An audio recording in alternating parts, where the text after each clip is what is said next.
ಮಾಡಿದ್ದಂತೆ ಆ ಎಲ್ಲ ಪಾನೀಯಗಳನ್ನು. ಮತ್ತೇನು ಪರಿಧೀಯತಾಂ, ಬೇಕಾದಷ್ಟು ಅತ್ಯುತ್ತಮವಾದ ವಸ್ತ್ರಗಳನ್ನ ವ್ಯವಸ್ಥೆ ಮಾಡಿದ್ದಂತೆ. ಆ ಎಲ್ಲ ವಸ್ತ್ರಗಳನ್ನು ಹಾಕೊಳ್ಳಿ, ನಿಮಗೆ ಯಾವ ವಸ್ತ್ರ ಬೇಕೋ ಆ ವಸ್ತ್ರ ತಗೊಳ್ಳಿ, ಯಾವ ರೇಷ್ಮೆ ವಸ್ತ್ರಗಳು ಬೇಕಾ ತಗೊಳ್ಳಿ, ಅಥವಾ ಇನ್ಯಾವುದಾದ್ರೂ ವಸ್ತ್ರಗಳು ಬೇಕಾ ತಗೊಳ್ಳಿ. ಒಟ್ನಲ್ಲಿ ಅಲ್ಲಿ ಇಡೀ ಯಜ್ಞಶಾಲೆಯಲ್ಲಿ ಇತ್ಯತ್ರ ಸಂತತಾ ಶಬ್ದ ಜಾತುನೋ ದೀಯತಾಮಿತಿ, ಒಂದೇ ಒಂದ್ಸತಿ ಯಾರು ಬಾಯ್ಬಿಟ್ಟು ಕೊಡಿ ನಮಗೆ ಅಂತ ಕೇಳಿದ್ದಿಲ್ವೇ ಇಲ್ವಂತ. ಅಂದ್ರೆ ಇದೊಂಚೂರು ಹಾಕಿ ಅಂತಾಗ್ಲಿ, ಅದನ್ನ ಕೊಡಿ ಅಂತಾಗ್ಲಿ ಇಲ್ವೇ ಇಲ್ಲ. ತಗೊಳ್ಳಿ ತಗೊಳ್ಳಿ ಅಂತ ಇವರೇ ಹೇಳ್ತಾನೆ ಇದ್ರು. ಆ ರೀತಿಯಲ್ಲಿ ಯಜ್ಞದ ವ್ಯವಸ್ಥೆಯನ್ನು ದಶರಥ ಮಾಡಿದ್ದ ಅಂತ. ಅಂದ್ರೆ ಏನ್ ಬಂದವರು ಯಾರು ನಮಗ್ ಕೊಡಿ ಅಂತ ಅವ್ರಿಗೆ ಬಾಯ್ಬಿಟ್ಟು ಕೇಳೋಂತ ಪರಿಸ್ಥಿತಿ ಇರಲಿಲ್ಲ. ಇವ್ರು ಕೇಳೋದಕ್ಕಿಂತ ಮುಂಚೆನೆ ಅವ್ರೇನ್ ಅನ್ಕೊಂಡಿದ್ದಾರೋ ಅದಕ್ಕಿಂತ ಜಾಸ್ತಿ ಕೊಟ್ಟಾಗೋಗಿರ್ತಾಗಿತ್ತು. ಆ ಊಟಕ್ಕೆ ಕೂತ್ರೆ ಅವರಿಗೆ ಬಡಿಸ್ತಾ ಇರೋದೇ ವ್ಯವಸ್ಥೆ. ಬಂದು ಕೂಡಲೇ ಎಲ್ಲಿ ಕೂತ್ಕೊಳ್ಬೇಕು ಅಂತ ಕೇಳೋ ಹಾಗೆ ಇಲ್ಲ. ಅವ್ರನ್ನ ಕರೀಲಿಕ್ಕೆ ಒಬ್ರು, ಕೂಡಿಸ್ಲಿಕ್ಕೆ ಒಬ್ರು, ಅವ್ರಿಗೆ ಬಡಿಸ್ಲಿಕ್ಕೆ ಒಬ್ರು, ಇಷ್ಟು ವ್ಯವಸ್ಥಿತವಾಗಿ ಆ ಯಜ್ಞವನ್ನ ಪಂಡಿತವು ಕರ್ಮಕಾಂಡೇಶು ವಿಭಾಂಡಕ ವಿದಾತೃಜೌ ಋತ್ವಿಗ್ಭಿಹಿ ಗುಣಸಂಪನ್ನೈಹಿ ಕ್ರತರಾಜಂ ಪ್ರಚಕ್ರತುಹು. ಹೀಗೆ ಬಂದಂತಹ ಎಲ್ಲರಿಗೆ ಅದ್ಭುತವಾದ ಭೋಜನಾದಿ ವ್ಯವಸ್ಥೆ ಅದನ್ನು ಮಾಡಿದ್ದು. ಈ ಕಡೆ ಏನ್ ನಡೀತಾ ಇತ್ತು ಅಂದ್ರೆ ಪಂಡಿತೈ ಕರ್ಮಕಾಂಡೇಶು, ಏನು ಯಾವ ರೀತಿಯಲ್ಲಿ ವಿಧಿವತ್ತಾಗಿ ಆ ಯಾಗ ನಡಿಬೇಕೋ ಅದರಂತೆ ಯಾಗ ನಡೀತಾ ಇದೆ. ಯಾರ್ಯಾರೆಲ್ಲ ಇದ್ದಾರೆ? ವೈಭಾಂಡಿಕ ವಿದಾತೃಜೌ, ವಸಿಷ್ಠರು ಮತ್ತೆ ವಿಭಾಂಡಕ ಋಷಿಗಳ ಮಕ್ಕಳಾದಂಥ ಋಷ್ಯಶೃಂಗರು, ಇವರಿಬ್ಬರ ನೇತೃತ್ವದಲ್ಲಿ ಅದ್ಭುತವಾಗಿ ಯಜ್ಞ ನಡೀತಾ ಇದೆ. ಋತ್ವಿಗ್ಭಿಹಿ ಗುಣಸಂಪನ್ನೈಹಿ, ಅದನ್ನು ಬಹಳ ಚೆನ್ನಾಗಿ ಹೇಳ್ತಾರೆ. ಎಲ್ಲ ಋತ್ವಿಜರು ಯಾರ್ಯಾರು ಬಂದಿದ್ದಾರೆ ಅವರೆಲ್ಲ ಒಳ್ಳೆಯ ಗುಣಸಂಪನ್ನೈಹಿ, ಶಮದಮಾದಿ ಗುಣಗಳು, ಶಮೋ ಮನ್ನಿಷ್ಠತಾ ಬುದ್ಧಿ, ದಮ ಇಂದ್ರಿಯ ನಿಗ್ರಹ ಅಂತ. ಎಲ್ಲ ಋಷಿಗಳಲ್ಲೂ ಮನ್ನಿಷ್ಠತಾ ಬುದ್ಧಿ, ಮನ್ನಿಷ್ಠತಾ ಅಂದ್ರೆ ಭಗವನ್ನಿಷ್ಠ ಬುದ್ಧಿ, ಭಗವಂತನಲ್ಲೇ ಮನಸ್ಸಿಟ್ಟಂಥವರು. ಅದರ ಜೊತೆಗೆ ಇಂದ್ರಿಯ ನಿಗ್ರಹ ಇರುವಂತಹ ಶಮದವಾದಿ ಗುಣೋಪೇತರಾದಂತಹ ಎಲ್ಲ ಋಷಿಗಳು ಕ್ರತುರಾಜಂ, ಯಾವುದು ರಾಜಸೂಯ, ಕ್ರತುರಾಜ, ಅಶ್ವಮೇಧ, ಆ ಅಶ್ವಮೇಧ ಯಾಗವನ್ನ ಕ್ರತುರಾಜ ಅಂತ ಕರೀತಾರೆ. ಅದನ್ನ ಮಾಡ್ಲಿಕ್ಕೆ ಪ್ರಾರಂಭ ಮಾಡಿದ್ದಾರೆ. ಅದನ್ನು ಮಾಡ್ತಾ ಮಂತ್ರತಂತ್ರೋಪಕರಣ ಕರ್ತೃವನ್ನಿಷು ಕೇಶವಂ ದೇಶೇ ಕಾಲೇ ಚಮನ್ವಾನಾಶ್ಚಕ್ರುಸ್ತೆ ಕರ್ಮ ನಿರ್ಮಲಂ. ಈ ನಿರ್ಮಲವಾದಂತಹ ಈ ಯಜ್ಞ, ಈ ಯಾಗ ಏನದು? ಕೇಶವಂ, ಆ ಭಗವಂತನನ್ನ ಕುರಿತು ಎಲ್ಲ ಮಂತ್ರಗಳಿಂದ, ಮತ್ತೆ ಅದಕ್ಕೆ ಬೇಕಾದಂತಹ ತಂತ್ರ. ತಂತ್ರ ಅಂದ್ರೆ ನಾವು ಕೈಯಿಂದ ಮಾಡುವಂಥದ್ದು. ಮಂತ್ರ ಹೇಳ್ತೇವೆ, ತಂತ್ರವನ್ನ ಕೈಯಿಂದ ಮಾಡ್ತೇವೆ. ಕೈಯಿಂದ ಏನು ಕೆಲಸವನ್ನು ಮಾಡ್ತೇವೆ ಅದನ್ನೇ ತಂತ್ರ ಅಂತ ಕರೀತಾರೆ. ಹಾಗೆ ಎಲ್ಲ ವೇದ ಮಂತ್ರಗಳನ್ನ, ಮತ್ತೆ ಅವರವರ ಆ ಸ್ಥಾನದಲ್ಲಿ ಕೂತ್ಕೊಂಡು ಏನ್ ಮಾಡಬೇಕು ಅದನ್ನ, ಕಲಶಕ್ಕೆ ಅಂತ ಒಬ್ರು ಕೂತ್ಕೊಂಡಿರ್ತಾರೆ, ಅವರು ಕಲಶ ಪೂಜೆ ಮಾಡ್ತಾ ಇರ್ತಾರೆ. ಸ್ವಸ್ತಿಕೆಯಲ್ಲಿ ಬೇರೆಯವರು ಪೂಜೆ ಮಾಡ್ತಿರ್ತಾರೆ. ಮುಖ್ಯ ಪ್ರಧಾನವಾಗಿ ಕೂತ್ಕೊಂಡು ಯಜ್ಞವನ್ನ ಮಾಡುವವರು ಬೇರೆಯವರು ಇರ್ತಾರೆ. ಹೀಗೆ ಆ ದೇಶ ಕಾಲಕ್ಕೆ ಅನುಗುಣವಾಗಿ ಉತ್ತಮವಾದ ಕಾಲದಲ್ಲಿ, ಉತ್ತಮವಾದ ದೇಶ, ಅಲ್ಲಿ ಆ ಯಜ್ಞವನ್ನ ಭಗವಂತನನ್ನು ಕುರಿತು ಪ್ರೀತನಾಗಲಿ ಭಗವಂತ ಅಂತ ಆ ಯಜ್ಞವನ್ನ ಪ್ರಾರಂಭ ಮಾಡಿದ್ದಾರೆ. ಕೇಶವಂ, ಕೇಶವ ನಾಮಕ ಭಗವಂತನನ್ನು ಸಂತೋಷಪಡಿಸ್ತಾ ಅಂತ ಹೇಳ್ತಾರೆ ಅವರು. ಕಷ್ಟ ಈಶಶ್ಚ ಕೇಶವು, ಕ ಅಂದ್ರೆ ಬ್ರಹ್ಮದೇವರು, ಈಶಾ ಅಂದ್ರೆ ರುದ್ರದೇವರು, ಅವರಿಬ್ಬರನ್ನ ನಿಯಮನ ಮಾಡ್ತಾನೆ. ಆದ್ದರಿಂದ ಕೇಶವ ಅಂತ ಕರೀತಾರೆ. ಅಂತಹ ಕೇಶವನನ್ನ ಅವರು ಒಳ್ಳೆಯ ರೀತಿಯಲ್ಲಿ ಉಪಾಸನೆ ಮಾಡ್ತಾ ಯಜ್ಞವನ್ನ ಪ್ರಾರಂಭ ಮಾಡ್ತಾರೆ. ನಿರ್ಮಲವಾದಂತಹ ಮನಸ್ಸಿನಿಂದಾಗಿ ಯಜ್ಞವನ್ನ ಮಾಡ್ತಾರೆ. ಇಷ್ಟಿಭೇದೈ ಪ್ರವರ್ಗೇಶ್ಚ ಸೋಮಾನಾಂ ಸವನೈಸ್ತ್ರಿಭಿಃ ದೇವ ಅಮಾದ್ಯನ್ವಾಯುವಾದ್ಯಾಹ ಪಶುಭಿರ್ವಿವಿಧೈರಪಿ. ಎಲ್ಲಾ ರೀತಿಯ ಯಾಗಗಳು ನಡೀತಾ ಇದೆ ಅಲ್ಲಿ. ಇಷ್ಟಿಭೇದೈ ಪ್ರವರ್ಗೈಶ್ಚ ಸೋಮಾನಾಂ ಸವನೈಸ್ತ್ರಿಭಿಃ, ವಾಯು ಸಂಬಂಧಿಯಾದಂತಹ ಹೋಮಗಳಿದೆ. ಅದು ಬಿಟ್ಟು ಅನೇಕ ಬೇರೆ ಬೇರೆ ರೀತಿಯಾದಂತಹ ಪ್ರಾತಃ ಸವನ, ಬೆಳಗ್ಗೆ ಮಾಡುವಂತಹ ಹೋಮಗಳಿದೆ. ಮಾಧ್ಯಂದಿನ ಸವನ, ಮಧ್ಯಾಹ್ನ ಕಾಲದಲ್ಲಿ ಮಾಡಬೇಕಾದದ್ದು. ಸಾಯಂ ಸವನ ಅಂತ ಬೇರೆ. ಇದು ಜೀವನಕ್ಕೆ ಸಂಬಂಧಪಟ್ಟಾಗೂ ಇದನ್ನು ಹೇಳ್ತಾರೆ. ಅದನ್ನು ಬಿಟ್ಟು ಯಜ್ಞದಲ್ಲಿಯೂ ಮೂರು ರೀತಿಯಾಗಿ, ಮತ್ತು ಅಷ್ಟೇ ಅಲ್ಲ, ಸೋಮಾನಾಂ, ಸೋಮ ರಸವನ್ನ ಪಾನ ಮಾಡುವಂತಹ ಅಥವಾ ಆ ಮಂತ್ರಗಳಿಂದಾಗಿ ಸಂಬಂಧಪಟ್ಟಂತಹ ಯಾಗವನ್ನ ಮಾಡ್ತಾ, ಸೋಮದೇವತಾಕವಾದಂತಹ ಮಂತ್ರ, ಅದು ವಾಯುದೇವರನ್ನ ಪ್ರಧಾನವಾಗಿ ಐತರೇಯ ಬ್ರಾಹ್ಮಣದಲ್ಲಿ ಅದನ್ನು ಹೇಳ್ತಾರೆ ಅವರು. ಸೋಮ ರಸಪಾನ ಅದನ್ನ ಮಾಡಲಿಕ್ಕೆ ಯಾರು ಅಂದಾಗ ಎಲ್ಲ ದೇವತೆಗಳಿಗೂ ಒಂದು ಓಟದ ಸ್ಪರ್ಧೆ ಇಟ್ಟಿದ್ರಂತೆ. ಯಾರು ಬೇಗ ಓಡಿ ಹೋಗ್ತಾರೆ ಅವರು ಇದನ್ನು ಕುಡಿಬೋದು ಅಂತ. ಯಾರು ಎಲ್ಲ ದೇವತೆಗಳು ಓಡಿದ್ದಷ್ಟೇ. ವಾಯುದೇವರು ಹೋಗಿ ಕುಡಿದು ಮುಗಿಸಿದ ಮೇಲೆ ಎಲ್ಲ ಓಡ್ಕೊಂಡು ಬಂದ್ರಂತಲ್ಲಿ. ಹಾಗೆ ಮುಖ್ಯವಾಗಿ ಸೋಮರಸ ಪಾನವನ್ನು ಮಾಡುವಂತಹ ವಾಯುದೇವರು, ಅಂತಹ ವಾಯುದೇವರಿಗೆ ಸಂಬಂಧಪಟ್ಟಂತಹ ಎಲ್ಲ ಯಜ್ಞಯಾಗಗಳು ಅಲ್ಲಿ ನಡೀತಾ ಇತ್ತು. ಯಜಮಾನೋ ದಶರಥೋ ಯಾಜಕೋ ಬ್ರಹ್ಮನಂದನಃ ರಾಮೋದಯ ಫಲಂ ಯಸ್ಯ ಕೋನುತಂ ವರ್ಣಯೇತ್ ಕ್ರತುಂ. ಅವ್ರು ಹೇಳಿದ್ರು ಯಾರು ವರ್ಣನೆ ಮಾಡ್ಲಿಕ್ಕಾಗತ್ತೆ, ಎಂಥ ಯಜ್ಞ ನಡೀತಾ ಇತ್ತು, ಹೇಗೆ ನಡೀತಾ ಇತ್ತು, ಅದರ ಬಗ್ಗೆ ಹೇಳ್ತೀವಿ ಕೇಳಿ. ಯಾರು ತಾನೇ ಹೇಳಲಿಕ್ಕಾಗುತ್ತೆ? ಯಾಕೆ ಅಂದ್ರೆ ಯಜಮಾನೋ ದಶರಥೋ, ಯಜಮಾನನ ಸ್ಥಾನದಲ್ಲಿ ದಶರಥ ಕೂತಿದ್ದಾನೆ. ಮುಂದೆ ರಾಮಚಂದ್ರ ದೇವರ ತಂದೆ ಅಂತ ಅನಿಸ್ಕೊಳ್ಳುವಂತಹ ವ್ಯಕ್ತಿ. ಅದೇನು ಸುಮ್ಮನೆ ಬರುವಂಥದ್ದಲ್ಲ. ಸ್ವಯಂ ಭಗವಂತ ಮಗನಾಗಿ ಬರಬೇಕಾದ್ರೆ ಎಂತಹ ತಪಸ್ಸಿರಬೇಕು, ಎಷ್ಟೆಲ್ಲ ಜನ್ಮಾಂತರದ ಸಾಧನೆ ಇರಬೇಕು. ಅವನೇ ಯಜಮಾನನಾಗಿ ಕೂತಿದ್ದಾನೆ. ಯಾಜಕೋ ಬ್ರಹ್ಮನಂದನಃ, ಮಾಡಿಸ್ಲಿಕ್ಕೆ ಅಂತ ಕೂತಿರೋರು ವಸಿಷ್ಠರು. ಇದರ ಫಲ ಏನು ಅಂದ್ರೆ ಮುಂದೆ ರಾಮಚಂದ್ರ ದೇವರು ಬರೋರಿದ್ದಾರೆ. ರಾಮಚಂದ್ರ ದೇವರೇ ಯಜ್ಞದಿಂದ ಪ್ರೀತರಾಗಿ ಬರ್ತಾರೆ ಅಂತ ಆಗೋದ ಮೇಲೆ, ಯಜಮಾನ ಸ್ಥಾನದಲ್ಲಿ ದಶರಥ ಕೂತ ಮೇಲೆ, ಮಾಡಿಸ್ಲಿಕ್ಕೆ ವಸಿಷ್ಠರಿದ್ದ ಮೇಲೆ ನಾವೆಲ್ಲ ಏನು ಆ ಯಜ್ಞದ ಬಗ್ಗೆ ಮಾತಾಡೋದು ಅಂತ ಹೇಳ್ತಾರೆ. ನಮಗೆಲ್ಲ ಏನು ಸಾಮರ್ಥ್ಯ ಇದೆ? ಈ ಯಜ್ಞ ಅಷ್ಟು ಚೆನ್ನಾಗಾಯ್ತು, ಹಾಗಾಯ್ತು, ಹೀಗಾಯ್ತು, ಇದರಲ್ಲಿ ಇಂಥದ್ದು. ಸ್ವಯಂ ಭಗವಂತ ತಾನೇ ಒಲಿದು ರಾಮೋದಯ ಫಲೋ ಯಸ್ಯ ಅಂತ, ರಾಮಚಂದ್ರ ದೇವರ ಉದಯ ಅಂದ್ರೆ ರಾಮಚಂದ್ರ ದೇವರೇ ಪ್ರಾದುರ್ಭಾವ ಆಗ್ತಾರೆ ಅಂತ ಆದ್ಮೇಲೆ ಆ ಯಜ್ಞದ ಬಗ್ಗೆ ನಾವೆಲ್ಲ ವರ್ಣನೆ ಮಾಡ್ಲಿಕ್ಕಾಗಲ್ಲ. ಆದ್ರೂ ಯಾಕೆ ಮಾಡ್ತೀವಿ? ಮನೋವಿಶುದ್ಧಿ ಚರಿತಾನುವಾದ, ಮನಸ್ಸು ಸ್ವಚ್ಛ ಆಗಬೇಕು, ಅದಕ್ಕೊಂದಿಷ್ಟು ಅನುವಾದ ಮಾಡ್ತೀವಿ ಅನ್ನೋದು ಬಿಟ್ರೆ ನಾವೆಲ್ಲ ಅದರ ಬಗ್ಗೆ ಮಾತಾಡುವಂತಹ ಸಾಮರ್ಥ್ಯ ಅದರ ಬಗ್ಗೆ ಸರ್ವಥಾ ಇಲ್ಲ ಅಂತ ಅದನ್ನು ಹೇಳಿ, ದಿಶ ಪ್ರತ್ಯರ್ಪಿತ ದೃಷ್ಟ ದತ್ತಾ ಅಪ್ಯಾತ್ಮನಾಖಿಲಾಹ ರುಗ್ಮಾರ್ಬುದಂ ಸಋತ್ವಿಭ್ಯೋ ಗವಾನ್ ಲಕ್ಷಾಣಿ ಚಾದಿಶತ್. ಭೂಮಿ ಅನೇಕ ಭೂದಾನ ಮಾಡಿಬಿಟ್ಟಂತೆ ದಶರಥ. ಬೇಕಾದಷ್ಟು ಭೂದಾನ ಬಂದಿರತಕ್ಕಂಥ ಎಲ್ಲ ಋತ್ವಿಜರಿಗೆ ತಗೊಳ್ಳಿ, ಇಷ್ಟಿಷ್ಟು ಭೂಮಿ, ಸಾವಿರ ಎಕ್ಕಲೆಗಟ್ಟಲೆ ಭೂಮಿ. ಅವ್ರು ಹೇಳಿದ್ರೆ ನಮಗೆ ಬೇಡವೇ ಬೇಡ, ಇಟ್ಕೊಂಡು ನಾವೇನು ಮಾಡಬೇಕು? ನಮಗೆ ಕೃಷ್ಣಾರ್ಜುನ ಹಾಕೊಂಡು ಕೂತ್ಕೊಳ್ಳಿಕ್ಕೆ ಅಂತ ಇಷ್ಟು ಭೂಮಿ ಆದ್ರೆ ಸಾಕು. ಇದನ್ನ ಇಟ್ಕೊಂಡು ನಾವೇನು ಮಾಡಬೇಕು? ಎಲ್ಲ ನೀನ್ ರಾಜ, ನಮಗೆ ಇದನ್ನು ತಗೊಂಡು ಏನು ಪ್ರಯೋಜನ ಇಲ್ಲ. ನೀನು ಇಟ್ಕೊಂಡ್ರಂತು ನೀನು ಭೂಮಿಪ ಆಗಬೇಕು, ನೀನ್ ರಾಜ ಚಕ್ರವರ್ತಿ, ಅದೆಲ್ಲ ನಿನಗೆ ಸರಿ. ನಮಗೇನಿದ್ರು ನಮಗೊಂದು ನದಿ ತೀರದಲ್ಲಿ ಒಂದು ಕುಟೀರ ಆದ್ರೆ ಸಾಕೆಲ್ಲ ಮುಗಿದೋಯ್ತು ನಮ್ಮದು. ಅದರಿಂದ ಅಯ್ಯೋ ಹಾಗಂದ್ರೆ ಈಗ ನನಗೆ ಮಾಡಿಸಿದ್ದಕ್ಕೆ ಫಲ ಬರಬೇಕ. ರುಗ್ಮಾರ್ಬುದಂ, ಸುವರ್ಣದ ನಾಣ್ಯಗಳನ್ನ, ಗವಾಂ ಲಕ್ಷಾಣಿ, ಲಕ್ಷ ಸಂಖ್ಯೆಯಲ್ಲಿ ಗೋದಾನ ಮಾಡಿದ್ದಂತೆ. ಇದಾದ್ರೂ ನಿಮಗೆ ಉಪಯೋಗ ಆಗುತ್ತೆ. ಪ್ರತಿನಿತ್ಯದಲ್ಲಿ ಆಗಾಗಬೇಕು, ಅದಕ್ಕೆ ಶುದ್ಧವಾದ ಹಾಲು, ಮೊಸರು, ತುಪ್ಪ ಎಲ್ಲ ಬೇಕು, ಅದಕ್ಕೆಲ್ಲ ಉಪಯೋಗ ಆಗುತ್ತೆ. ಇದನ್ನಾದರೂ ನೀವು ತಗೊಳ್ಳೇಬೇಕು ಅಂತ ತಾನು ಬೇಕಾದಷ್ಟು ಸುವರ್ಣಗಳನ್ನ, ಬೇಕಾದಷ್ಟು ಗೋದಾನವನ್ನ ಮಾಡಿದ್ದಾನೆ. ವರ್ಣನಾಥ ಸುವರ್ಣೇಭ್ಯೋ ದುರ್ವರ್ಣೌಘಂ ಚತುರ್ಗುಣಂ ಪ್ರದಾಯ ಪ್ರಣನಾಮೋರ್ವ್ಯಾಂ ವಿಷ್ಣುರ್ನ ಪ್ರಿಯತಾಮಿತಿ. ಎಲ್ಲರಿಗೂ ವರ್ಣನಾಥ ಸುವರ್ಣೇಭ್ಯೋ, ಒಳ್ಳೆ ಸುವರ್ಣ ದಾನ ಮಾಡಿದ್ದಾನೆ. ಇಲ್ಲಿ ಹೇಳ್ತಾರವರು ದುರ್ವರ್ಣೌಘಂ.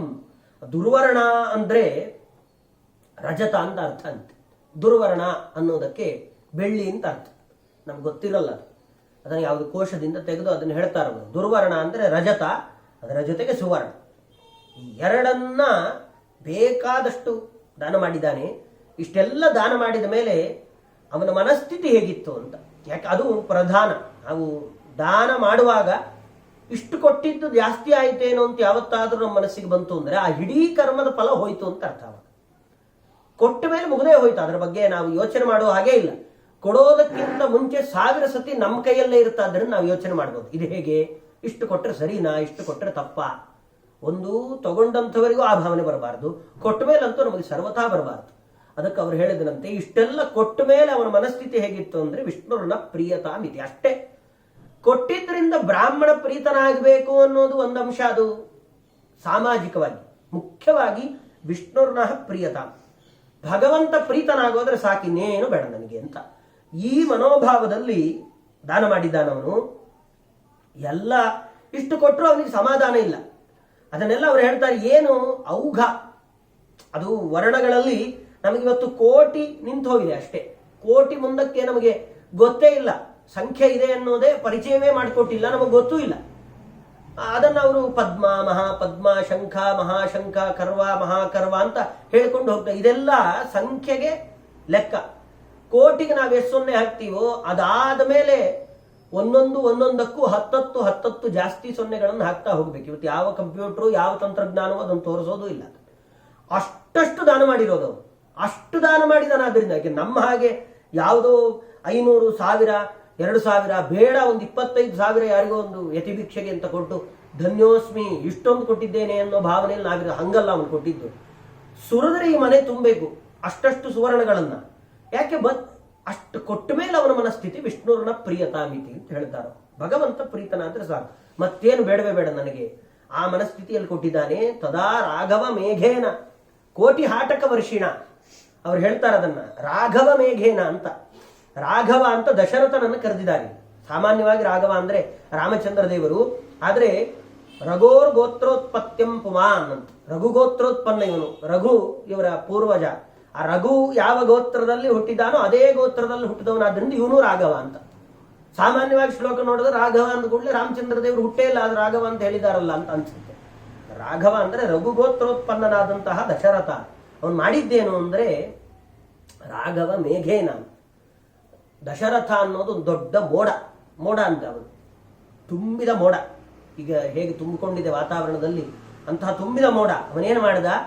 ಕೋಟಿ ಹಾಟಕ ವರ್ಷಿಣಿ, ಕೋಟಿ ಸಂಖ್ಯೆಯಲ್ಲಿ ದಾನದ ಹೆಸರಲ್ಲಿ ಸುವರ್ಣದ ಮಳೆಯನ್ನೇ ಸುರಿಸ್ಬಿಟ್ಟಿದಾನಂತೆ.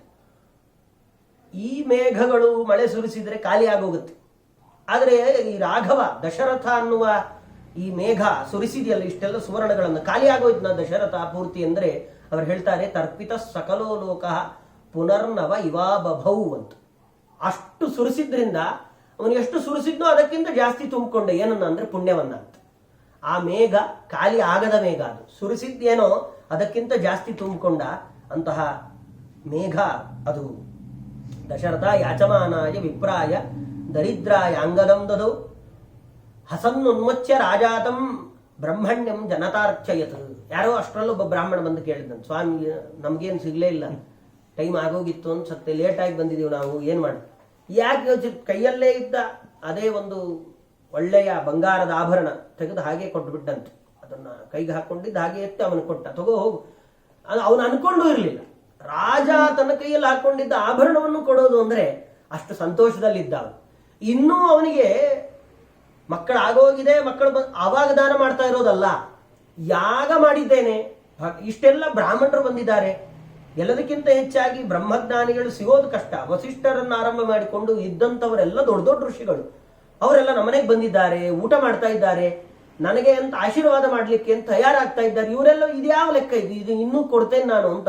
ಅವನಿಗೆ ಏನು ಕೊಡ್ತಾ ಇದ್ದೇನೆ, ಏನ್ ಮಾಡ್ತಾ ಇದ್ದೇನೆ, ತಗೊಳ್ಳಿ ಏನ್ ಬೇಕಾದ್ರೂ ತಗೊಳ್ಳಿ, ಈ ಸಂತೋಷ ಮತ್ತೆ ಸಿಗೋಲ್ಲ ಅಂತ ದಾನ ಮಾಡಿದ್ನಂತೆ. ಅಶ್ವಮೇಧಾಗ್ನಿ ನಿರ್ದಗ್ಧ ಆತ್ಮನ ಪಾರ್ಥಿವಸ್ಯತೆ ಉದಾರಸ್ಯ ಸದಾರಸ್ಯ ಪ್ರಣತಸ್ಯಾಶಿಶೋಬದನ್. ಎಲ್ಲ ಆಶೀರ್ವಾದಕ್ಕೆ ಅಂತ ನಿಂತುಕೊಂಡಿದ್ದಾರೆ. ಎಂಥವರವರೆಲ್ಲ ಅಂದ್ರೆ ಅಶ್ವಮೇಧಾಗ್ನಿ ನಿರ್ದಗ್ಧ ಪಾಪ್ಮಾನ. ಅಶ್ವಮೇಧ ಯಾಗವನ್ನ ಮಾಡಿ ನಿರ್ದಗ್ಧ ಪಾಪ್ಮಾನ, ಎಲ್ಲ ಪಾಪಗಳು ಸುಟ್ಟೋಗಿದೆ. ಮೊದಲೇ ಪಾಪಿಗಳಲ್ಲ ಅವರೆಲ್ಲ ವಸಿಷ್ಠಾದ ಋಷಿಗಳು. ಅದರ ಜೊತೆಗೆ ಇನ್ನೊಂದು ಪುಣ್ಯ ವಿಶೇಷ ಸೇರ್ಕೊಂಡಿದೆ, ಅಶ್ವಮೇಧ ಯಾಗ ಮಾಡಿದ ಪುಣ್ಯ.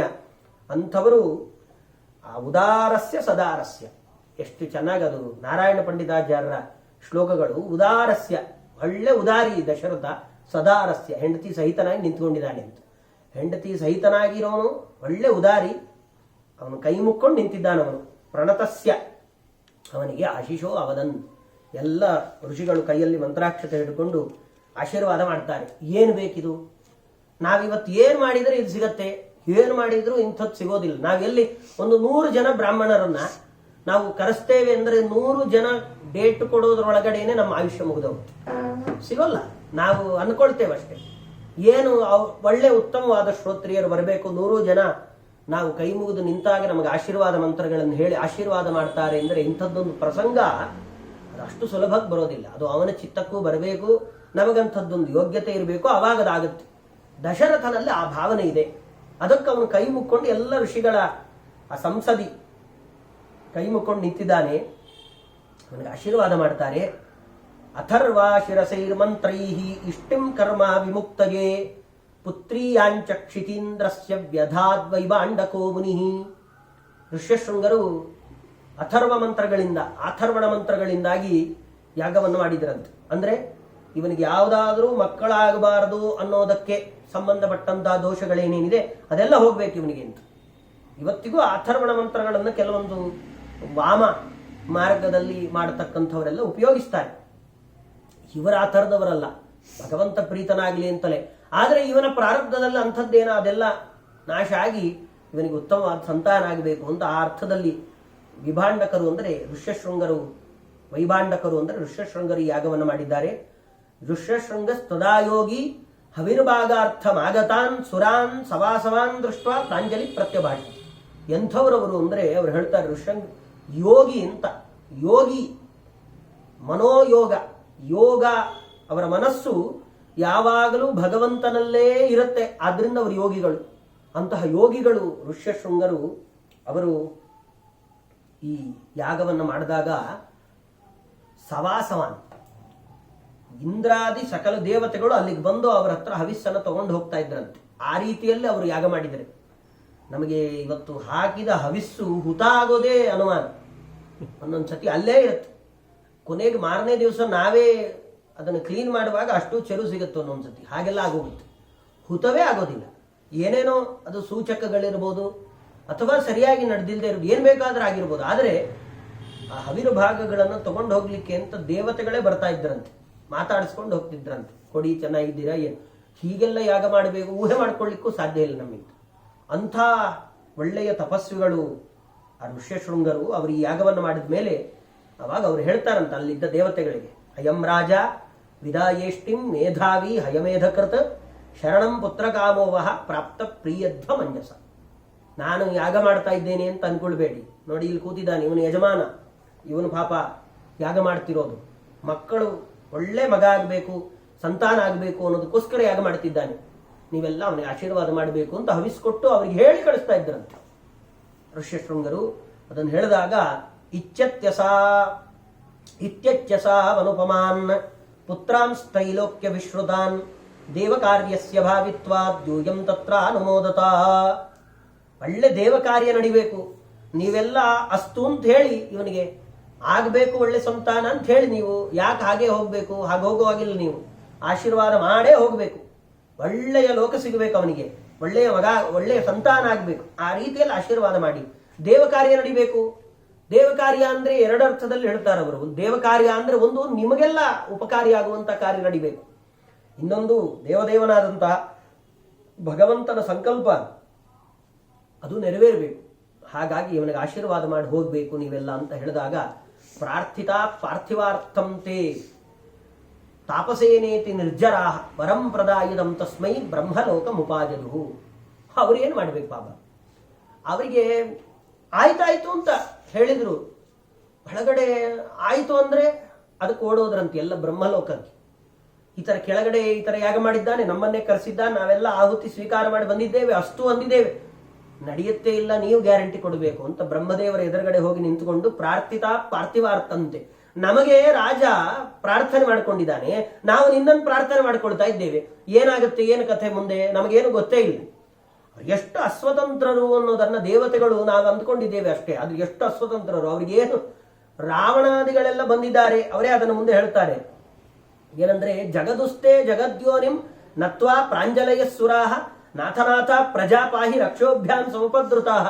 ನಮಗೇನು ಅರ್ಥನೇ ಆಗ್ತಾ ಇಲ್ಲ, ನೀನೇ ವರ ಕೊಟ್ಟು ಬಿಟ್ಟಿದ್ಯಾ, ಅವರೆಲ್ಲ ಕೆಳಗಡೆ ಬಂದಾಗೋಗಿದೆ, ರಾವಣ ಕುಂಭಕರ್ಣ ಎಲ್ಲ ಇದ್ದಾರೆ, ನಮ್ಮ ಕಥೆ ಏನಿದೆ, ನಾವಲ್ಲಿ ಹೋಗಿ ಅಷ್ಟು ಅಷ್ಟು ಅಂತ ಹೇಳಿ ಬಂದಿದ್ದೀವಿ. ಅಂದ್ರೆ ಅವನನ್ನು ಸಾಯಿಸುವ ಉಪಾಯವೇ ಇವರಿಗೆ ಗೊತ್ತಿಲ್ಲ.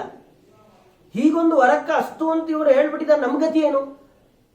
ಇಷ್ಟು ಆಲೋಚನೆ ಮಾಡಲಿಕ್ಕೆ ಸಾಧ್ಯ ಇಲ್ಲದಂತಹ ಕಾರ್ಯಗಳನ್ನು ಭಗವಂತ ಮಾಡ್ತಾನೆ ಅಂತಾದ್ರೆ ನಾವೆಲ್ಲ ಯಾರು ಹಾಗಾದ್ರೆ ಅನ್ನೋದನ್ನ ತೋರಿಸಿಕೊಡುತ್ತಿದ್ದು. ದೇವತೆಗಳಿಗೆ ಹೇಗೆ ಇವನನ್ನು ಸಾಯಿಸೋದು? ದೇವತೆಗಳು ಸಾಯಿಸ್ಲಿಕ್ಕಾಗಲ್ಲ, ಮನುಷ್ಯರು ಸಾಯಿಸ್ಲಿಕ್ಕಾಗಲ್ಲ, ಬ್ರಹ್ಮದೇವರಿಂದ ಸೃಷ್ಟರಾದಂಥದ್ರಲ್ಲಿ ಯಾವುದಕ್ಕೂ ಸಾಯಿಸ್ಲಿಕ್ಕಾಗಲ್ಲ. ಹಾಗಾಗೋದು ಹೀಗೆಲ್ಲ ಹೊರ ತಗೊಂಡ್ರೆ ಏನ್ ಮಾಡ್ಬೇಕಾಗಂದ್ರೆ, ಹೆಂಗ್ ಇವನನ್ನು ಸಾಯಿಸ್ಲಿಕ್ಕಾದ್ರೆ ಏನ್ ಮಾಡ್ಬೋದು ಅಂತ ದೇವತೆಗಳಿಗೆ ಹೊಳೆಯೋದೇ ಇಲ್ಲ. ನಾವಿವತ್ತು ನರಸಿಂಹ ಅವತಾರವನ್ನು ನೋಡಿದ್ದೇವೆ, ಭಗವಂತ ನರಸಿಂಹನಾಗಿ ಬಂದುಬಿಟ್ಟ, ನರರೂಪದಲ್ಲೇ ರಾಮ ಬಂದು ರಾವಣನ ಕೊಂದ, ಇದೆಲ್ಲ ನಾವು ನೋಡಿದ ಮೇಲೆ. ಮುಂಚೆ ಈ ಉತ್ತರಗಳು ನಮಗೆ ಸಿಗದೇ ಇದ್ದಿದ್ರೆ, ಬರೀ ಪ್ರಶ್ನೆಗಳು ಸಿಕ್ಕಿದ್ರೆ ನಮ್ಮ ಪರಿಸ್ಥಿತಿ ಹೇಗೆ? ದೇವತೆಗಳದೇ ಆಗಿದೆ, ಅವರಿಗೆ ಗೊತ್ತಾಗ್ತಾ ಇಲ್ಲ. ಅವರು ಹೇಳ್ತಾರೆ, ಸುತೌ ವಿಶ್ರವಸೋ ಶ್ರಾಂತಂ ತಪಸ್ತಪ್ತ್ವ ಪ್ರತಾಪಿನೋ ವರಂ ಹಿ ಪ್ರಾಪತು ಸ್ವತ್ತಃ ಸರ್ವಲೋಕೈರವಧ್ಯತಾಂ. ಎಲ್ಲ ಯಾರೂ ಅವ್ರನ್ನ ಸಾಯಿಸ್ಲಿಕ್ಕಾಗಲ್ಲ. ಅವರು ವಿಶ್ರವಸ್ಸು ಅಂತ ಅವರ ತಂದೆ, ಅವರ ಮಕ್ಕಳು ಇವರಿಬ್ಬರು, ಅವರು ಚೆನ್ನಾಗಿ ತಪಸ್ಸು ಮಾಡಿದ್ದಾರೆ, ಇಂಥ ಮಕ್ಕಳನ್ನು ಪಡ್ಕೊಂಡಿದ್ದಾರೆ. ನಮ್ಮ ಕಥೆ ಏನು, ನಾವೇನು ಮಾಡಬೇಕು ಅಂತ ಕೇಳಿದಾಗ, ಕುಂಭಕರ್ಣಾಗ್ರಜೋತ್ಯುಗ್ರೋ ರಾವಣೋ ಲೋಕರಾವಣ ದಿಶೋ ದಶಾಸ್ಯೋಸಾ ವಜಯತ್ ಖಲು ಲೀಲಯ. ಅವನು ಎಂಥವನು ರಾವಣ ಅಂದರೆ ಲೋಕರಾವಣ. ಅವನು ರಾವಣ ಅನ್ನೋ ಶಬ್ದಕ್ಕೆ ರಾವಯತಿ ಸರ್ವಾನ್ ಇತಿ ರಾವಣ, ಎಲ್ಲರನ್ನು ಅಳಿಸ್ತಾನಂತೆ. ರಾವಯತಿ ಅಂದರೆ ಅಳೋದು ಅಂತ. ಯಾರು ಅಳೋದು? ಅವನು ಅಳೋದಲ್ಲ, ಎಲ್ಲರನ್ನೂ ಅಳಿಸ್ತಾನೆ. ಅದಕ್ಕವನು ರಾವಣ. ಯಾರ್ಯಾರು ಅಳ್ತಾರೆ? ಯಾರು ಉಳ್ಕೊಂಡಿದ್ದಾರೆ ಎಲ್ಲ ಅಳೋರೆ. ಕುಂಭಕರ್ಣನಿಗೆ ಅಣ್ಣಾಗಿ ಹುಟ್ಟುಬಿಟ್ಟಿದ್ದಾನೆ, ಎಲ್ಲರನ್ನೂ ಅಳಿಸ್ತಾನವನು. ಎಷ್ಟು ಗೋಳಿಕೊಳ್ತಾನೆ ಅಂದರೆ, ವಿಂಶದ್ಭಿಹಿ ಬಾಹು ಮುಸಲೈಹಿ ಅವಹತ್ಯ ಜಗಾಸಸಃ ಭಯಾಗ್ನಿರ್ಭರ್ಜಿತಾನ್ ದೇಹಿ ವ್ರೀಹೀನ್ ಪೃಥುಕವತ್ ಕಲಹ ಅಂತ. ಒಂದು ಅವಲಕ್ಕಿ ಭತ್ತ ಕುಟ್ಟಿ ಅವಲಕ್ಕಿ ತೆಗಿತಾರಲ್ಲ, ಹಾಗೆಯೇ ಎರಡು ಕೈಯಲ್ಲಿ ಕುಟ್ಟುತ್ತಾ ಇದ್ರೆ ಅಲ್ಲಿ ಭತ್ತದ ಜಾಗದಲ್ಲಿ ನಾವಿದ್ದೀವಿ ಅಂತಾದ್ರೆ ನಮ್ಮ ಪರಿಸ್ಥಿತಿ ಹೇಗಾಗ್ಬೇಡ. ಮೇಲಿಂದ ಮೇಲೆ ಒನಕೆ ಇಟ್ಟು ಬೀಳ್ತಾ ಇರುತ್ತೆ ಎರಡೇ ಕೈಯಿಂದ. ಒಂದು 20 ಕೈ ಇದೆ, ಒನಕೆ ಹಿಡ್ಕೊಂಡು 20 ಕೈಯಲ್ಲಿ ಎಲ್ಲಾ ದೇವತೆಗಳನ್ನು ಅವಲಕ್ಕಿ ಹುರಿತಾ ಇದ್ದಾನೆ. ನಮಗೆಲ್ಲ ಭಯ ಹುರಿಬೇಕಲ್ಲ ಮೊದಲು. ಅವನಿದಾನೆ ಅನ್ನೋ ಭಯಾಗ್ನಿ ಇದೆಯಲ್ಲ, ಅದು ನಮ್ಮನ್ನು ಚೆನ್ನಾಗಿ ಹುರಿದಿದೆ. ಅದಕ್ಕೆ ಅವನ ಜೊತೆಗೆ ಒನಕೆಲ್ಲ ಹಾಕೊಂಡು ಕುಟ್ತಾ ಇದ್ದಾನೆ, ಅವಲಕ್ಕಿ ತರ ಮಾಡ್ಕೊಂಡ್ಬಿಟ್ಟಿದ್ದಾನೆ ನಮ್ಮನ್ನ. ಯಾವಾಗ ಸಿಗುತ್ತೋ ಅವಾಗೆಲ್ಲ ತಗೊಂಡು ಆ ಒನಕೆಯಲ್ಲಿ ಕುಟ್ಟೋದೇ ಕೆಲಸ. ಹೀಗೆ ಮೇಲಿಂದ ಮೇಲೆ ನಮಗೆ ಹೊಡಿತಾ ಇದ್ರೆ, ಕೆಳಗಡೆ ಹೋಗಿ ಅವ್ರು ನೋಡಿದ್ರೆ ದೇವ ಕಾರ್ಯ ಆಗಬೇಕು, ನೀವೆಲ್ಲ ಸಂತೋಷವಾಗಿರ್ಬೇಕು, ವರ ಕೊಡಿ ಅಂತ ಅವ್ರು ಹೇಳ್ತಾರೆ. ನಾವು ಒಂದು ಬರೋಣ ಅಂದ್ರೆ ಇವನ್ ನೋಡಿದ್ರೆ ಒನಕೆ ತಗೊಂಡು ಹೀಗೆ ಕುಟ್ತಾ ಇದ್ದಾನೆ. ಇದು ಗೊತ್ತಾದ್ರೂ ಬಂದು ಹೊಡಿತಾನ ಅಂಥವನು. ಅದಕ್ಕೆ ನಾವು ಸೀದಾ ನಿಮ್ಮ ಹತ್ರ ಬಂದಿದ್ದೀವಿ. ಏನಾದ್ರೂ ಮಾಡಿ ಮಾರಯನ್ ದಾರಯನ್ ಬ್ರಾಹ್ಮ್ಯತ್ಯಹೋ ಸಿಂಹೋ ಮೃಗಾನಿವ. ಓಡಿಸ್ಕೊಂಡು ಬರ್ತಾನೆ. ನಿಂತಿದ್ದು ನಮ್ಗೆ ಗೊತ್ತೇ ಆಗಲ್ಲ. ಸಿಂಹೋ ಮೃಗಾನಿವ, ಯಾವುದೋ ಜಿಂಕೆ ಎಲ್ಲೋ ನಿಂತಿದೆ, ಅದಕ್ಕೆ ಗೊತ್ತೇ ಆಗೋಲ್ಲ. ಮೈ ಮರೆತು ಹುಲ್ಲು ತಿಂತಾ ಇರುತ್ತೆ, ಎಲ್ಲಿಂದನೋ ಬಂದ್ಬಿಡುತ್ತೆ. ಆ ಭಯ ಇದೆಯಲ್ಲ, ಅದನ್ನು ನಾವು ಅನುಭವಿಸ್ತಾ ಇದ್ದೀವಿ, ಎಲ್ಲರೂ ಅನುಭವಿಸ್ತಾ ಇದ್ದೀವಿ. ಏನು? ದೇವೋಪದೇವ ಭೂದೇವ ನರದೇವಾನುತಯತರಾನ್, ಎಲ್ಲರಿಗೂ ಭಯ ಇದೆ. ದೇವ ಉಪದೇವ ಅಂದ್ರೆ ಗಂಧರ್ವರು ಅಂತ ಅರ್ಥ. ದೇವತೆಗಳು, ದೇವ ಅಂದ್ರೆ ಇಂದ್ರಾದಿ ದೇವತೆಗಳು, ಉಪದೇವ ಅಂದ್ರೆ ಗಂಧರ್ವರು, ಭೂದೇವ ಅಂದ್ರೆ ಬ್ರಾಹ್ಮಣರು, ನರದೇವ ಅಂದ್ರೆ ರಾಜರು. ಎಲ್ಲ ದೇವ, ಉಪದೇವ, ಭೂದೇವ, ನರದೇವ, ಇಷ್ಟು ಎಲ್ಲ ದೇವ ಶಬ್ದದಲ್ಲಿ ಇರತಕ್ಕಂಥವ್ರು ಎಲ್ಲರಿಗೂ ವಿಪರೀತ ಭಯ ಅಂದ್ರೆ ಭಯ. ಅದರಿಂದ ಏನಾದ್ರೂ ಮಾಡಿ, ಯದ್ಯಚಾರುತರಂ ಘೋರಃ ಪಶ್ಯೇದ್ ಭುವನಮಂಡಲೇ ಧನಂ ಜೀವಧನಂ ವಾಪಿ ತತ್ತತ್ ಲಂಕಾಮಯಾಪಯ. ಚೆನ್ನಾಗಿರೋದು ಕಾಣಿಸೋ ಹಾಗೆ ಇಲ್ಲ, ಅದು ಲಂಕೆಯಲ್ಲಿ ಇರಬೇಕು ಅಂತ ಹೇಳ್ತಾನೆ. ಅದು ಏನು ಬೇಕಾದ್ರೂ ಆಗಿರ್ಲಿ, ಸಂಪತ್ತಾರಾಗಿರ್ಲಿ, ಜೀವಧನ ಆದ್ರೂ ಆಗಿರ್ಲಿ, ಜೀವ ಸಂಪತ್ತು, ಅವರನ್ನ ಪ್ರಾಣ ತೆಗೆದು ಕರ್ಕೊಂಡು ಹೋಗ್ತಾನೆ. ಅಥವಾ ಒಳ್ಳೆ ಪದಾರ್ಥ ಸಿಕ್ಕಿದೆ ತಗೊಂಡು ಹೋಗ್ಬೇಕು ಅವನಷ್ಟೇ. ಕುಬೇರನ ಹತ್ರ ಇದ್ದಿದ್ದು ಪುಷ್ಪಕ ವಿಮಾನ ಚೆನ್ನಾಗಿದೆ ಎಂದ, ಕೊಡೋಲ್ಲ ಅಂದ್ರೆ ಎತ್ಕೊಂಡು ಬಂದ್ಬಿಟ್ಟೆ, ಇವನು ಇಟ್ಕೊಂಡ್ಬಿಟ್ಟೆ, ನಮ್ಗಿರ್ಲಿ ಇದು ಅಂತ. ಇವನನ್ನು ಏನು ಎದುರಾಕೊಳ್ಳಿಕ್ಕಾಗುತ್ತೆ? ಆಗೋಲ್ಲ. ಅವರೆಲ್ಲ ಮತ್ತೆ ಯಾವುದೋ ಗಂಧರ್ವರು ಕಿನ್ನರರು ಅಲ್ಲೇ ಸೇರ್ತಾರೆ, ಮತ್ತೆಲ್ಲ ಬ್ರಹ್ಮ ಸೃಷ್ಟಿಗೆ ಬರ್ತಾರೆ. ಇವನಿಗೇನು ಮಾಡ್ಲಿಕ್ಕೆ ಆಗುಲ್ಲ ಅಂತ ವರ ಇದೆ. ಇವನು ಈಗ ವರ ಪಡ್ಕೊಂಡ. ಕುಂಭಕರ್ಣನ ಬಗ್ಗೆ ಅವರು ಹೇಳ್ತಾರೆ, ಕುಂಭಕರ್ಣ 3 ಜನ್ಮಕ್ಕಾಗೋದನ್ನು ಒಂದೇ ಸತಿ ಪಡ್ಕೊಂಡಿದ್ನಂತೆ. ಯಾವಾಗ ಹಿರಣ್ಯಾಕ್ಷ ಆಗಿದ್ನೋ ಅವಾಗಲೇ ಒಂದ್ಸತಿ ಸ್ಯಾಂಕ್ಷನ್ ಮಾಡಿಸ್ಕೊಂಡ್ಬಿಟ್ಟಿದ್ದಂತೆ, ಯಾರಿಂದನೂ ಸಾಯ್ಬಾರ್ದು ಅಂತ. ಇವನು ವಾಪಸ್ ಬಂದ ಮೇಲೆ ಈ ಕೋತಿಗಳು ಅದನ್ನೆಲ್ಲ ಲೆಕ್ಕಕ್ಕೆ ಇಟ್ಕೊಂಡಿರ್ಲಿಲ್ಲ, ಮನುಷ್ಯರನ್ನ ಲೆಕ್ಕಕ್ಕೆ ಇಟ್ಕೊಳ್ಳದೆ ಇವನು ಬಿಟ್ಟ. ಕುಂಭಕರ್ಣ ಏನ್ ಕೇಳಿದ್ದೆ ಅಲ್ಲ, ಆಮೇಲೆ ನಿದ್ದೆ ಮಾಡಿದ್ದು ಅಂತ ಕೇಳಿದ್ದ ಅಷ್ಟೇ ಬಿಟ್ರೆ ಇನ್ನು ಮಿಕ್ಕಿದ್ದೆಲ್ಲ ಅಲ್ಲೇ ಮುಗಿದೋಯ್ತು. ಅವನಿಗೆ ಮೊದಲೇ ಬಂದ್ಬಿಟ್ಟಿದ್ದಂತೆ, ಯಾವ ದೇವತೆಗಳು ಏನೂ ಮಾಡೋ ಹಾಗಿಲ್ಲ ಅವನನ್ನ ಅಂತ. ಮತ್ ಪ್ರತ್ಯೇಕ ರಾವಣ ಕೇಳ್ಕೊಂಡ ಹಾಗೆ ಕುಂಭಕರ್ಣ ಕೇಳ್ಕೊಂಡಿಲ್ಲ. ಹಿರಣ್ಯಾಕ್ಷ ಆದಾಗ್ಲೇನೆ ಎಲ್ಲದಕ್ಕೂ ಸ್ಯಾಂಕ್ಷನ್ ಮಾಡಿಸ್ಕೊಂಡ್ಬಿಟ್ಟಿದ್ದ.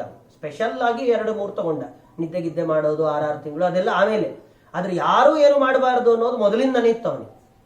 ಹಾಗೆ ಸ್ತ್ರೀರತ್ನಾನಾಂ ಸರತ್ನಾನಾಂ ಋಷಂಸ ಪಶ್ಯತೋ ಹರಃ ದೂಷಣಂಚ ಕುಲಸ್ತ್ರೀಣಾಂ ಭೂಷಣಂ ಸಸ್ಯ ಮನ್ಯತೆ ತಪಸ್ವಾಧ್ಯಾಯ ಯಜ್ಞಾನಾಂ ಅಂತರಾಯಂ ನಿರಂತರಂ ದೇವರ್ಷಿ ವಿಪ್ರಿಯಾಪೇಕ್ಷಿ ದುರಾಚಾರಶ್ಚರತ್ಯಯಂ. ಅದರಿಂದ ನಮಗೆ ಯಾರನ್ನೂ ಉಳಿಸ್ತಾ ಇಲ್ಲ. ತಪಸ್ವಾಧ್ಯಾಯ ಯಜ್ಞಾನ, ಅವ್ರ ಪಾಡಿಗೆ ಅವರು ತಪಸ್ ಮಾಡ್ತಾ ಇರ್ತಾರೆ, ಅಧ್ಯಯನ ಮಾಡ್ತಿರ್ತಾರೆ, ಯಜ್ಞಯಾಗ ಮಾಡ್ತಿರ್ತಾರೆ, ಒಬ್ಬರನ್ನು ಬಿಡೋಲ್ಲ. ಕುಲಸ್ತ್ರೀಣಾಂ ಭೂಷಣಂ ಸ್ವಸ್ಯ ಮನ್ಯತೆ ದೂಷಣಂಚ ಕುಲಸ್ತ್ರೀಣಾಂ. ಅವ್ರು ಎಷ್ಟು ಚೆನ್ನಾಗಿ ಹೇಳಿದ್, ರಾವಣನಿಗೆ ಭೂಷಣ ಯಾವುದು ಅಂದರೆ ಕುಲಸ್ತ್ರೀಯರು ಬೈಯೋದೇ ಅವನಿಗೆ ಭೂಷಣ ಅಂತ. ಎಲ್ಲ ಕುಲಸ್ತ್ರೀಯರು ನೀನು ಹಾಳಾಗಿ ಹೋಗ್ತೀಯ ಅಂದ್ರೆ ಅದೇ ಅವನಿಗೆ ರಾವಣನಿಗೆ ಭೂಷಣ. ಅದನ್ನು ಎಷ್ಟು ಪಡ್ಕೊಂಡಿದ್ದಾನೋ ಗೊತ್ತಿಲ್ಲ. ಯಾಕೆಂದ್ರೆ ಎಲ್ಲ ಕುಲಸ್ತ್ರೀಯರನ್ನ ಸ್ತ್ರೀರತ್ನಾನಾಂ ಸರತ್ನಾನಾಂ ತಗೊಂಡು ಹೋಗಿ ಎಲ್ಲರನ್ನ ಲಂಕೆಯಲ್ಲಿ ಇಟ್ಕೊಂಡಿದ್ದಾನೆ. ಹಾಗಾಗಿ ಏನು ಮಾಡಬೇಕು ನಾವು ನೀವು ಅಂತ ಹೇಳಿದಾಗ ಇತಿ ದೇವವಚ ಶ್ರುತ್ವ ದೇವ ಸ್ಮಿತಮುಖೋಬ್ರವೀತ್. ಬ್ರಹ್ಮದೇವರು ಇವರಿಗಿಂತ ಉತ್ತಮರು, ಜೀವೋತ್ತಮರು. ಅವರಿಗೆ ಇವರಂತೆ ಕಲಿ ಆವೇಶ ಅದೆಲ್ಲ ಇಲ್ಲ. ಆದ್ದರಿಂದ ಅವರು ಹೇಳಿದರು ಸ್ಮಿತಮುಖೋ ಅಬ್ರವೀತ್. ಅವ್ರು ನಗ್ತಾ ಹೇಳಿದ್ರು. ಯಾಕೆ ಅವ್ರಿಗೆ ಗೊತ್ತಾಗಿ ಹೋಗಿದೆ ನಾವೇನೂ ಮಾಡ್ತಾ ಇಲ್ಲ, ಮಾಡ್ಲಿಕ್ಕೂ ಸಾಧ್ಯ ಇಲ್ಲ. ಯಸ್ಮೈ ಬಲಿಂ ಹರಾಮೋಂಗ ವಿಶ್ವೇಪಿ ವಿವಶಾ ವಯಂ ವಿದ್ವಾನಾಸ ಯಥಾಗಾವ ಸಶಾಂಗ್ರೀ ಶಂ ವಿಧಾಸ್ಯತಿ. ಅವ್ರು ಒಂದೇ ಮಾತು ಹೇಳಿದ್ರು. ಏನು ಅಂದ್ರೆ ಯಸ್ಮೈ ಬಲಿಂ ಹರಾಮೋಂಗ. ನೋಡಪ್ಪ, ನಮ್ದೇನ್ ಕೆಲಸ ಅಂದ್ರೆ ನಾವು ಹೋಗಿ ಯಜ್ಞಯಾಗ ಮಾಡಿ ಭಗವಂತನಿಗೆ ಅಭಿಪ್ರದಾನ ಮಾಡಬೇಕು, ಭಗವಂತ ಪ್ರೀತನಾಗ್ಲಿ ಅಂತ ಕೇಳಬೇಕು. ಮುಗಿದು ಹೋಯ್ತು ನಮ್ಮ ಕೆಲಸ. ಆಮೇಲೆ ಏನಾಗುತ್ತೆ, ಏನಾಗ್ಬೋದು, ಏನಾದ್ರೂ ಒಳ್ಳೇದು, ನಮಗದ್ರ ಬಗ್ಗೆ ಏನು ಯೋಚನೆನೇ ಬೇಡ. ಯಾಕೆ? ಯೋಗಕ್ಷೇಮದಾತ, ಅವನೇ ನಮ್ಮ ಯೋಗ ಕ್ಷೇಮ. ಯೋಗ ಅಂದ್ರೆ ಅಪ್ರಾಪ್ತಸ್ಯ ಪ್ರಾಪ್ತಿ ಯೋಗ, ಪ್ರಾಪ್ತಸ್ಯ ಪರಿರಕ್ಷಣಂ ಕ್ಷೇಮ. ನಮ್ಗೇನು ಸಿಕ್ಕಿಲ್ಲ ಅದನ್ನ ದೇವರು ಒದಗಿಸಿಕೊಡ್ತಾನೆ, ಅದು ನಮ್ಮ ಯೋಗ ರೀ. ನನಗೆ ಗೊತ್ತೇ ಇರಲಿಲ್ಲ ನಮ್ಮ ಯೋಗ ಒಳ್ಳೆ ಕೆಲಸ ಸಿಕ್ತು ಅಂತೀವಿ. ಅಂದ್ರೆ ನಮಗೆ ಸಿಗತ್ತೇನು ಗೊತ್ತಿರಲಿಲ್ಲ. ಯೋಗ ಮಾತ್ರ ಇದ್ರೆ ಸಾಕಾಗೋದಿಲ್ಲ, ನಮಗೆ ಕ್ಷೇಮ ಬೇಕು. ಒಳ್ಳೆ IT ಕಂಪ್ನಿಲಿ ಕೆಲಸ ಸಿಕ್ತು, ಒಂದು ತಿಂಗಳ ಆದ್ಮೇಲೆ ಸ್ಲಿಪ್ ಹಾಕ್ಬಿಟ್ರು, ಹೊರಗಡೆ ಕೂತಿದ್ದೀನಿ ಅಂದ್ರೆ ಪ್ರಾಪ್ತಸ್ಯ ಪರಿರಕ್ಷಣಂ ಕ್ಷೇಮ ಅಂತ. ಸಿಕ್ಕಿದ್ದನ್ನು ಉಳಿಸ್ಕೊಳ್ಳಿಕ್ಕೂ ಗೊತ್ತಾಗ್ಬೇಕು. ಎರಡೂ ಮಾಡೋದು ಅವನೇ. ಅದಕ್ಕೆ ಯೋಗಕ್ಷೇಮಂ ವಹಾಮ್ಯಹಂ ಅಂತ ಭಗವಂತ ಹೇಳಿ. ಒಂದು ನಮಗೆ ಅನ್ಕೊಳ್ಳಿಕ್ಕೂ ಸಾಧ್ಯ ಇಲ್ಲ ಅಂತದ್ದನ್ನು ಕೊಡ್ತಾನೆ, ಕೊಟ್ಟಿದ್ದನ್ನು ಹಾಗೆ ಉಳಿಸ್ಕೊಂಡು ಹೋಗ್ಬೇಕಾದ್ರೂ ಅದಕ್ಕೆ ಅವನೇ ಬೇಕು. ಅದರಿಂದ ಇವತ್ತು ನೀವು ಯಾರು ಅನ್ಕೊಂಡೇ ಇಲ್ಲ ಅಂಥ ವರ ರಾವಣನ್ ಸಿಕ್ಕಿದೆ. ಆದರೆ ಅವನು ಕ್ಷೇಮವಾಗಂತೂ ಇರೋದು. ಅವನಿಗೆ ಅದನ್ನು ಉಳಿಸ್ಕೊಳ್ಳಿಕ್ಕೆ ಗೊತ್ತಿಲ್ಲ, ಅದನ್ನು ಚೆನ್ನಾಗಿ ಹಾಳು ಮಾಡ್ಕೊಳ್ತಾನೆ. ನೀವ್ಯಾಕೆ ಇಷ್ಟೊಂದು ತಲೆ ಕೆಡಿಸ್ಕೊಳ್ತಾ ಇದ್ದೀರಿ? ನಮ್ಮ ಕೆಲಸ ನಾವು ಮಾಡಿ ಆಗೋಗಿದೆ, ಇಲ್ಲಿಗೆ ಮುಗಿದೋಯ್ತು, ನಮ್ಮ ಪಾಡಿ ನಾವು ಇದ್ಬಿಡೋಣ. ದೇವರು ಎಲ್ಲ ವ್ಯವಸ್ಥೆ ಏತಾವದುತ್ವ ಭಗವಾನ್ ಸಭವಕ್ಕೆ ಹೊರಟೆ ಹೋಗ್ತಾರೆ ಬ್ರಹ್ಮದೇವರು, ಅಲ್ಲಿ ಇರೋದೇ ಇಲ್ಲ. ಅಂದ್ರೆ ಅವ್ರಿಗೆ ಹೇಳಿದ್ದು ಹೇಳಾಯ್ತು. ಅವ್ರಿಗೆ ಸ್ಪಷ್ಟವಾಗಿ ಗೊತ್ತಿದೆ. ಏನಾದರೂ ಒಂದು ನಿರ್ಧಾರಗಳು ಕೈತಪ್ಪಿದಾಗ ಯಸ್ಮೈ ಬಲಿಂ ಹರಾಮೋಂಗ ವಿಶ್ವೇಪಿ ವಿವಶಾವಯಂ, ನಾವೆಲ್ಲ ಅವನ ವಶದಲ್ಲೇ ಇರೋರು. ಅದು ಏನು ವಿವಶಾವಯಂ, ಬರೀ ವಶದಲ್ಲಿದ್ರೆ ಬಿಡಿಸ್ಕೊಳ್ಬೋದು. ಚೆನ್ನಾಗಿ ಅವನ ವಶದಲ್ಲೇ ಇದ್ದೀವಿ ನಾವು, ಪರವಶರೇ ನಾವು, ಭಗವಂತನ ವಶದಲ್ಲೇ ಇರೋರು. ಹೇಗೆ ಹಸುವಿನ ತರದಲ್ಲಿದ್ದೆ, ವಿದ್ಧನಾಶ ಯಥಾಗಾವ ಅಂತ ಹೇಳ್ತಾರ ಅವರು. ಅದರಿಂದ ಮೂಗ್ ಕತ್ತರಿಸೋದು ಅಂತಾರಲ್ಲ, ಹಾಗೆ ಮೂಗೊಳಗಡೆಯಿಂದ ಹಾಕಿ ಕಟ್ಟಿಬಿಟ್ಟಿರ್ತಾರೆ. ಎಮ್ಮೆಗೆ ಹಸುಗೆ ಎಲ್ಲ ಎಳಿಲಿಕ್ಕೂ ಆಗಲ್ಲ, ಸುಮ್ಮನೆ ನಿಂತಿರ್ಬೇಕು. ಎಳೆದ್ರೂ ನೋವಾಗುತ್ತೆ, ನಮಗ ಎಳಿಲಿಕ್ಕೂ ಆಗಲ್ಲ. ಹಾಗೆ ನಾವೇನು ಇದನ್ನ ಕಿತ್ಕೊಂಡು ಹೋಗ್ಲಿಕ್ಕೆ ಸಾಧ್ಯವೇ ಇಲ್ಲ. ಯಾಕೆಂದ್ರೆ ವಿದ್ಧನಾಸಾಯತಾಗಾವ, ನಮ್ಮ ಮೂಗಿಗೆ ಹಾಕಿ ಚೆನ್ನಾಗಿ ಬಂಧನ ಮಾಡಿ ದೇವರು ಇಟ್ಕೊಂಡ್ಬಿಟ್ಟಿದ್ದಾನೆ, ಅವನ ವಶದಲ್ಲೇ ಇರೋರು. ಆದ್ರಿಂದ ನಾವ್ಯಾಕೆ ತಲೆ ಕೆಡಿಸ್ಕೊಳ್ಬೇಕು? ನೀವ್ಯಾಕೆ ತಲೆ ಕೆಡಿಸ್ಕೊಳ್ತಾ ಇದ್ದೀರಾ? ಇಲ್ಲಿ ತನಕ ಬಂದು ಕೇಳಿದ್ದೀರಾ, ಕೇಳಿ ಸರಿ ಮುಗಿದೋಯ್ತು. ಆದ್ರೆ ನಮ್ಮಿಂದ ಏನಿಲ್ಲ. ಏನ್ ಮಾಡ್ಬೇಕು ಇವಾಗ? ಹಾಗಾದ್ರೆ ಹೊರಡ್ರಿ, ಮತ್ತೆ ಎಲ್ಲಿಗೆ ಹೋಗ್ಬೇಕು? ಏತಾವದುಕ್ತ ಭಗವಾನ್ ಸಭವ ಕಂಜ ಸಂಭವ. ರುದ್ರದೇವರಿಂದ ಸಹಿತನಾಗಿ ಬ್ರಹ್ಮದೇವರು ವೃಂದಾರಕ ವೃಂದೋತ ತೀರಂ ಕ್ಷೀರಾಂಬುಧೇರ್ಯಯೌ, ಎಲ್ಲ ಭಗವಂತನ ಆ ಕ್ಷೀರಸಾಗರದ ಹತ್ರಕ್ಕೆ ಹೋಗ್ತಾರೆ. ಪ್ರತಿಬಿಂಬಮಿವ ಪಶ್ಯನ್ ಭಗವತ್ ಕೀರ್ತಿವಾರಿಧೇ ಪೀಯೂಷವಾರಿಧಿಂ ಹಾರ ಗೌರಂ ಪೀಯೂಷ ಭೋಜನಾ. ಅಮೃತ ಸಮುದ್ರ, ಆ ಅಮೃತದ ಸಮುದ್ರದ ಸಮೀಪದಲ್ಲಿ ಇವರೆಲ್ಲ ಅದನ್ನೇ ಅಮೃತಪಾನ ಮಾಡಿದಂತಹ ದೇವತೆಗಳೆಲ್ಲ ಆ ಭಗವಂತನ ಹತ್ರ ಹೋಗಿ ಪ್ರಾರ್ಥನೆಯನ್ನು ಮಾಡಿ ಭಗವಂತನ ಅನುಗ್ರಹವನ್ನು ಸಂಪಾದನೆ ಮಾಡಿಕೊಂಡು ಮುಂದೇನು ಮಾಡಬೇಕು ಅನ್ನೋದನ್ನು ತೀರ್ಮಾನ ಮಾಡ್ತಾರೆ. ಅದನ್ನು ಮುಂದಿನ ಉಪನ್ಯಾಸದಲ್ಲಿ ನೋಡೋಣ ಅಂತ ಹೇಳ್ತಾರೆ.